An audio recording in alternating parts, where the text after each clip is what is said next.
لہٰذا یہ پہلے میں انٹرو دے رہا ہوں، انٹرو کے بعد آپ جو انٹرویو دیکھیں گے وہ اصل انٹرویو وہ ہے۔ تو شاندانہ صاحبہ سے میں نے پہلا سوال یہ کیا کہ جس انداز میں جنرل باجوہ اپنی صفائیاں ان دنوں میں پیش کر رہے ہیں، کیا اس سے چیف آف آرمی اسٹاف کے دفتر کی اور فوج کی بے توقیری نہیں ہو رہی، ان کا تاثر، ان کی پرسیپشن خراب نہیں ہو رہی ہے؟ تو سنتے ہیں کہ شاندانہ گلدار صاحبہ نے کیا جواب دیا۔ شکریہ امتیاز صاحب۔ دیکھیے، ایک تو general Bajwa x chief of army staff, he is no longer chief of army staff of Pakistan. وہ صرف یہ کر رہے ہیں اس وقت اپنی جو یہ باتیں ہیں، جو ان کے انٹرویوز ہیں، اس سے مجھے نہیں پتا کہ چیف آرمی اسٹاف کے دفتر کی کوئی تذلیل ہو رہی ہے، البتہ وہ اپنے آپ کو ایکسپوز کر رہے ہیں، مجھے یہ لگتا ہے، کیونکہ اس پاکستان میں بہت سارے چیف آف آرمی اسٹاف آ چکے ہیں۔ کچھ ایسے بھی لوگ تھے جنہوں نے اس پاکستان سے ایک اٹل قسم کی وفاداری کی تھی، اور اس لیے لوگ دعائیں بھی دیتے ہیں فوج پاکستان کو۔ لیکن جب سے یہ ووٹ آف نو کانفیڈنس ہوا ٹل ٹوڈے، اور اب جس قسم کی باتیں نکل رہی ہیں، جو باتیں نکل رہی ہیں، وہ خود تو کہہ رہے ہیں وہ تو ایک ہی چیز ہے، لیکن جو باقی چیزیں نکال رہے ہیں لوگ، یہ کوئی خوش آئین باتیں نہیں ہیں۔ یہ بہت ایک رسپانسبل پوزیشن ہے ورلڈ سٹیج پہ، صرف پاکستان میں نہیں۔ ہم ایک نیوکلیر ویپن سٹیٹ ہے، اور اگر اس کا former chief of army staff اس طرح انہینجڈ انٹرویوز دے رہا ہے، اپنی پولیٹیکل اوپینینز دے رہے ہیں، سو آئی ڈونٹ نو کہ ان کا مقصد کیا ہے، ان سے وہ اچیو کیا کرنا چاہ رہے ہیں۔ لیکن اوپر سے معذرت کے ساتھ ان کے جو یہاں لوکل مطلب ہیلپرز ہیں، اگر ان کو دیکھ لے، چاہے وہ مریم نواز ہے، چاہے وہ پیپلز پارٹی ہے، چاہے وہ شہباز شریف ہیں، وہ بہت ہی ایک نیگیٹو پکچر پینٹ کر رہے ہیں۔ بلکہ جو خان صاحب نے باتیں کی ہیں ان کے بارے میں کہ جی یہ لوگ میر جعفر تھے یا میر صادق تھے یا پاکستان سے جینوئن نہیں تھے، آئی تھنک اس سے آگے پروو کر گئے ہیں۔ مطلب فار ایگزامپل جنرل باجوہ کی ایک سٹیٹمنٹ یہ ہے کہ میں نے شہباز شریف کو بہت ڈانٹا کہ تم نے اپنے بیٹے کو کیوں سی ایم لگایا اور چپ چاپ کے بیٹھا رہا، سنتا رہا۔ وہ ایک اور سٹیٹمنٹ ہے کہ شہباز شریف ڈگی میں چھپ کے ملنے جاتے تھے ان سے۔ یہ باتیں پاکستان کو زیب نہیں دیتی، یہ اب انڈیویجول بات نہیں رہی۔ آپ دنیا کو کیا دکھانا چاہ رہے ہیں کہ ہم ایک اتنی کمزاد قوم ہیں کہ ہماری نفس پہ کوئی کنٹرول نہیں ہے، ہم اپنی عزت نفس کو سمجھ نہیں پاتے، قوم کی عزت کو مٹی میں ملا رہے ہیں۔ تو آئی تھنک یہ بہت مطلب چیف آف آرمی اسٹاف کے آفس سے میں اس کو ڈائریکٹلی نہیں منسلک کروں گی۔ ہاں، جب تک وہ تھے اور انہیں وی او این سی میں جو ان کا رول تھا، ایک ڈونلڈ لو سے ڈر جانا اور ایک امریکہ سے ڈر جانا، اب دنیا آپ نے دیکھ لیا کہ چین نے جس طرح سعودی اور ایران کی دوستی کروا دی ہے، اور جس طرح اب ایک ورلڈ میں شفٹ آ رہا ہے چین اور روس کی طرف، برازیل بھی جا رہا ہے ان سے، برکس ایکسپینڈ ہونے لگا ہے۔ تو یہ انہوں نے اگر اس زمانے میں یہ اپنی ویژنری کوئی نالج دکھا دیتے، کوئی ایک بڑا پن دکھا دیتے، تو شاید پاکستان میں ان کے لیے 100 سال آگے دعائیں ہوتی۔ ہاں، while he was chief of army staff, انہوں نے بالکل افواج پاکستان کو اپنے کیریکٹر سے تو امبیو کیا while he was chief of army staff۔ ابھی I'm afraid he's just showing that he was not the right man for the right job۔ اور وہ تو ساری باتیں نکل آئی ہیں جو اوریجنل لنڈن پلان تھا کہ ان کے سسر نے جا کے سفارشی وفارشی کی، اور پھر اس پہ کیپٹن صفدر نے بھی بولا کہ اگر میرا سسر چاہتا تو میں بھی بن سکتا چیف آف آرمی اسٹاف۔ اس طرح کی باتیں ہماری قوم کو زیب نہیں دیتی۔ ہم ایک بہت ہی غیور قوم ہے، ہم ایک بہت عزت والی قوم ہے، کانٹری ٹو دنیا کا جو ہمارے ایک اوپینین ہے، خاص کر امریکہ کا ہمارے بارے میں کہ ہم اچھے لوگ نہیں ہیں یا ہم کم تر لوگ ہیں۔ مجھے تو لگتا ہے کہ پاکستان ایک بہت ہی زبردست قوم ہے، عوام ہے۔ ہماری بدقسمتی یہ ہے کہ ہم ڈرپوک ہیں، ہم ہمیشہ غلط لوگوں کو ان پوزیشنز پہ لگاتے ہیں، کیونکہ ہمارے شریف لوگ نہ سیاست میں آتے ہیں، ہمارے شریف لوگ بیوروکریسی میں بھی نہیں آتے، ہمارے شریف لوگ کہیں بھی آگے نہیں آتے، کیونکہ انہوں نے دیکھ لیا پچھلے 75 سال میں، ان پرٹیکولر لاسٹ 40-50 ایئرز، کہ شریف لوگوں کو ٹاپ پہ جگہ نہیں ملتی، غلط لوگوں کو ملتی ہے، زرداری کو ملتی ہے، شریف کو ملتی ہے، فضل الرحمان کو ملتی ہے۔ اور اس لیے ان کی ہیٹریڈ بھی ہے خان صاحب سے کہ he is trying to call out the status quo۔ So to end up on that particular question, I think General Bajwa's interviews are dismal and they reflect poorly on him and how he should not have held that office۔ جی بالکل، اس میں بہت ہی ایک افسوسناک طرز عمل انہوں نے، میں سمجھتا ہوں، اختیار کیا ہے۔ اور اس حوالے سے اب یہ نہیں ہو سکتا کہ ایک شخص بالکل سچا ہو، راست باز ہو، پاک باز ہو، باقی سارے لوگ خراب ہیں، جھوٹے ہیں، جو ان کو یہ تاثر دینے کی کوشش کر رہے ہیں۔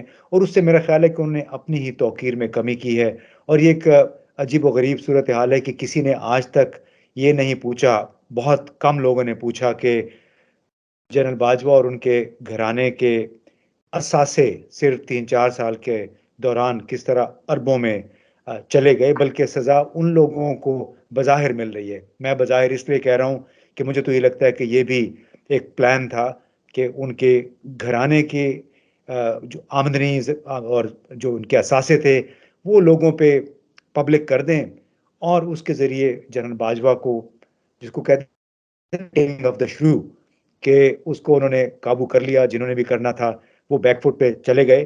لیکن کسی نے آج تک نہیں پوچھا کہ وہ اثاثے بنے کس طرح 2017-18 کے ان کے گوشواروں میں تبدیلیاں کی گئی، 3 مرتبہ اس میں ریویژن ہوئی ہے۔ اب چلیں یہ بات جنرل باجوہ کا ایشو ایک طرف رہ گیا، اب سب سے بڑا مسئلہ یہ ہوا ہے کہ جو کچھ بھی جنرل باجوہ نے عمران خان صاحب کے بارے میں کہا، اور عمران خان صاحب نے، سابق وزیر اعظم نے جنرل باجوہ کے بارے میں کہا، اس کی وجہ سے یہ لگتا ہے کہ ایک بہت بڑی خلیج پیدا ہو گئی ہے پاکستان کی مسلح افواج کے درمیان، یعنی جنرل ہیڈ کوارٹر اور P T I, Pakistan Tehreek Insaf کے درمیان۔ تو ابھی بھی عمران خان صاحب جو مسلسل بات کر رہے ہیں، وہ لگتا یہی ہے کہ کس طرح وہ ڈسے ہوئے ہیں اس بڑے ادارے سے، یا ان کی وہ صاحب جو کہ اس کے قائد تھے۔ اب یہ جو خلیج پیدا ہو گئی ہے، یہ کس طرح پر ہوگی؟ ایک بہت بڑا چیلنج نہیں ہے پاکستان تحریک انصاف کے لیے؟ شکریہ امتیاز صاحب، آپ نے جو سوال پوچھا، آئی تھنک آپ نے اپنا سوال اپنے پہلے لفظ میں انکیپسولیٹ کر لیا۔ آپ نے بولا بظاہر، ایشو سارا بظاہر کا ہے۔ اگر آپ اس پورے 11 مہینوں کو اکٹھا کر لیں ایک کوزے میں، اس کے تانے بانے صرف چین کے ایشو سے جا کے ملتے ہیں۔ خان کو اس لیے نہیں ہٹایا گیا کہ جنرل باجوہ کو ایکسٹینشن چاہیے تھی اور خان نہیں دے سکتے تھے۔ خان کو صرف اور ان کی حکومت کو اس لیے، اس کا فیصلہ بہت پہلے ہو چکا تھا۔ بٹ ان پرٹیکولر جب خان صاحب نے UN میں جا کے بات کہی تھی، لا الہ الا اللہ اینڈ وی ول فائٹ، اس پہ بہت لوگوں کو تکلیف ہوئی تھی۔ اور اس کا اگر پریکٹیکل مظاہرہ آپ دیکھنا چاہتے ہیں، پچھلے اسی سال جب قطر میں ورلڈ کپ ہوا، تو قطر ورلڈ کپ میں اگر آپ کو یاد ہے، BBC اور CNN دونوں نے اس کا اوپننگ نہیں دکھایا شو۔ وہ اوپننگ اس لیے نہیں دکھائی کہ اس میں بہت ساری دینی اسلامی باتیں ہو رہی تھی۔ It was beyond Arab culture, it was Islamic culture, وہ ان کو برداشت نہیں ہو رہا تھا۔ میں خود یہ باتیں نہ مانتی اگر بہت ہائی اپس نے مجھے نہ بتایا ہوتا۔ پہلی بات، خان صاحب کے بارے میں ایز ارلی ایز نومبر 2019 فیصلہ کر لیا گیا تھا کہ وی ول ریموو ہم، لیکن بیچ میں کووڈ آ گیا، اور ان کی کووڈ کی ہینڈلنگ اتنی اسپیکٹیکولر تھی الحمدللہ۔ اف یو ریکال، لوکسٹس بھی آئے تھے، ٹیڈی ڈل کا بھی پرابلم تھا سعودی اور یمن کے وار کی وجہ سے کہ وہ کنٹین وہاں نہیں ہو سکے، یہاں پہنچ گئے، ساری چیزیں ہینڈل ہو گئی الحمدللہ۔ معیشت بھی بڑھی، we were in the top 3 performers globally both in terms of COVID and production and exports۔ یہ برداشت نہیں ہو رہا تھا جو گلوبل ایک بن چکی الائنس اگینسٹ چائنا۔ وہ چاہتے تھے کہ سی پیک ختم ہو، اور وہ چاہتے تھے کہ BRI کا حصہ ہم نہ رہیں، اور from what it seems general Bajwa اس کے لیے بہت پرو ایکٹیولی کام کر رہے تھے۔ گیم ساری یہ تھی، اگین واٹ اٹ سیمز ہمیں پتا ہے۔ فاسٹ فارورڈ ٹو جو آپ نے سوال پوچھا کہ خلیج عوام اور افواج کے درمیان، I don't believe that is true. I believe کہ جس دن افواج میں اور اب عوام میں، یہ PTI کی بات نہیں ہے، خلیج ہوگا تو خدا نہ خواستہ دوبارہ ایک اور بنگلہ دیش بنے گا، یا KPK جائے گا، یا پنجاب جائے گا، یا سندھ جائے گا، یا بلوچستان جائے گا۔ بائی دا وے، یہ جو پورا ڈیو ہے، معذرت کے ساتھ یہ ان پڑھ جو نون لیگ کے لیڈرز ہیں، انہوں نے بہت اسٹوپڈ بات کی کہ ہم گریٹر پنجاب کا سوچ رہے ہیں۔ گریٹر پنجاب تو موڈی کہتا ہے، it simply means unification of Indian Punjab and Pakistani Punjab, یا کہہ کیسے سکتے ہیں؟ اینڈ اس لیے ہم آٹا دیں گے فری صرف پنجاب میں۔ تو یہ لوگ اپنی اسٹوپڈیٹی میں باتیں کہہ جاتے ہیں کہ ان کی نیت ہمیں پتہ چل جاتی ہے۔ جس طرح میں نے اب سے پہلے ذکر کیا ایک پرانے انٹرویو میں کہ شہباز شریف نے جو انٹرویو بھی دیا تھا نیو یارک ٹائمز کا، that was minus Punjab minus Pakistan. So I think یہ ارسپانسبل لاٹ ہے، not entire PDM، but in کی لیڈرشپ، ان کو صرف طاقت اور پیسہ چاہیے، وہ کہیں سے بھی مل جائے۔ انہیں کے گھروں میں موڈی شادیوں پہ بھی آتے تھے، جندر مری تک چلا جاتا تھا بغیر ویزا کے۔ So this is a huge issue. But if we come back to China نے ریسنٹلی ابھی کیا کیا ہے؟ They've brought عجم اور عرب کو اکٹھا کر دیا ہے، اہل تشیع اور اہل سنت کو اکٹھا کر دیا ہے۔ یمن نے اناؤنس کر دیا ہے پہلی دفعہ سعودی کے ساتھ پرزنرز کا سواپ۔ اسی طرح سیریا نے اناؤنس کر دیا ہے کہ ان کی ایمبیسیز ری اوپن ہو رہی ہے، ایران کے ساتھ ہو رہی ہے۔ واٹ ڈز دیٹ مین؟ عرب اور عجم جب اکٹھا ہوگا، یہ لوگ کس طرح ڈیوائڈ اینڈ کانکر کریں گے اس خطے میں؟